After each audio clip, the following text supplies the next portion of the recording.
Hello everyone, my name is AP the Weird One, and we are back with another review of The Most Notorious Talker Runs the World's Greatest Clan, Episode 8. A little update before we begin the review. I've still been sick. I believe probably have the flu. I've been trying to take care of myself. I've been doing videos, whatever, just try to remain calm. Got some cough medicine, whatever. I'm doing a little bit better. I thought I should at least do this one episode to remain relevant. And there are things to talk about. There's a lot of good things, and then there's a little bit of bad, which we'll get into. And we also got to do a little bit of comparison to the manga as well. So, let's start off with overall thoughts on this episode. Actually, really good. I really enjoyed this episode. Probably one of my favorites so far. This episode basically concludes the end of Volume 1 in terms of the light novel, slightly, which I'm curious if we'll see in the next episode, Episode 9, whether or not we'll discuss it. That character will be brought up again. There's a character that we got mentioned earlier. We'll see him brought up more, but I'm curious if we'll go off of that, or are we going to start off with the next arc, where I thought it was really strong in the manga. This was the tipping point that made me really want to invest in the series. Read the manga, read the light novel. That's that arc. So let's start off what's really good in this episode. So in the beginning, Vinicio Barzini, he confronts Albert Gambino, and a little bit different than in the manga, and then the anime does exceptionally well, is that when he confronts him, he's actually very serious instead of being very joking. He gives him the death stare. There's a really good moment of showing what makes him so terrifying. Just gives him the death stare. It's like, you own up to this. You challenge him. It was exceptionally done. I absolutely loved it. Then, of course, we get to the duel, which is a duel. I mean, it ends very quickly. It's how it is in the manga, how it is in the light novel. It's basically nothing. Noel creams Koga easily. But that's not the best part of the novel. Best part comes later, which we have on screen, is Noel getting confronted by Vinicio Barzini. He's asked to join. He wants him to join his family. He refuses, and he reveals his Punisher skill, which basically allows him to remove his heart from his body. And the two dynamics between these two during this part is exceptionally. I love it. The snake visual representation. It's done extremely well. I absolutely love it. Confrontation. There is one small issue with this, and they could have let this drag on. This is where if the episode was a little bit longer, things would have developed out. But after Vinicio grabs his heart, shows his heart into his hand, in both the manga and light novel, Noel ponders what he wants to do next. And in this anime, they just speed up really quick. Like, as soon as he gets to the point, I'm like, okay, I know exactly what I want to do. Not so much. He actually thinks it through. Like, should I call Alma? Should I call Laos? To get me out of the situation, but he realizes it's basically fruitful. Vinicio is not to be pondered with, messed with. He would kill him. So he actually does take in the situation. So manga is a little bit better in that regards, though I think the anime is superior in terms of the execution, seeing how these two duel out. It's better. Yeah, you could maybe infer that he thought about it for a sec, maybe.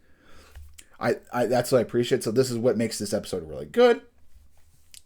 I just absolutely loved it. And of course, as soon as Noel gets the jump on him, he immediately recoils and tries to save face. He's like, ha ha ha, joking. It's like, yeah, you lost it.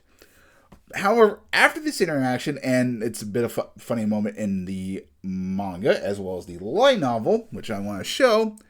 And what they could have done is right after this, after he confronts him, he looks towards Alma's like a little, kind of like a little thing to not mess with, terrifying little thing. I felt like they should have just cut that scene out and go with the big juicy bit, which is this funny. So his henchmen, he talks with his henchmen. It's like, and they're having a bit of a comedic moment, saying. They talk about what Vinicio's, who he's kind of into. He says, I'm more of into middle-aged man. And his henchman's like, yeah, sure. No, you're not. You're actually in love with this guy. And they have a bit of banter. It's like, I wish that was moving, and it's like seeing Fenicio unhinged is very good. Him being a very stereotypical gay is, I don't know. I enjoyed, so I wish this interaction was there. Unfortunately, that's one of the second big missteps that I witnessed. There is one more, unfortunately. So after that, he confronts Albert Gambino, and the duality is, so Noel stand up for his pride and say, I'm not going to let you be the boss of me. I'm my own boss. Albert Gambino is on his hands and knees begging, and he's like, and Fenicia just finds that just extremely cowardly, especially a 16-year-old just showed him up. She's like, that's not, your method's not going to work. You're going to become a pig fucker. And literally, you don't make the pigs happy, you're going to get eaten. And that's that is what it is. So we had that. Afterwards, Fenicio gives Koga Koga, releases a contract, and Koga realizes, I want to join your team and become his wolf. To go off a little bit, could Noel have done this contracting business with his other two party members, Lloyd and Tanya? Yes, but the most important thing is that he wants the wolf, and I think I probably emphasized this already, but to in case maybe you just watch this for the first time, Noel wants wolves. He does not want dogs that will be at his heels. He doesn't want that, because he wants them to be stronger, think independently, and we're going to see with his next party member that aspect. It's going to come a bit later, but we do see that we're going to see that aspect, thinking on their first, and also Koga is going to do that himself as well. Now for the final clincher, that is the bit of disappointment, and it's very minuscule, but it pertains to the aspect of it being why they should have gone a little bit more mature route, so to speak. The group is fighting a bunch of goblins, and at a critical moment, Noel orders Koga to kill the Goblin King, which Koga would have done, except he did one thing. First off, he just should have cut off his arms, and he really didn't need to, and Amma stole the kill. We see the head, but it's a bit awkward. Like, did she actually slice off the head or not? We just see the arms, and it's like, and the manga, both the light novel, it makes a point of this. Now, the manga, of course, is a lot more graphic in that regards. But still, it's like, yeah, it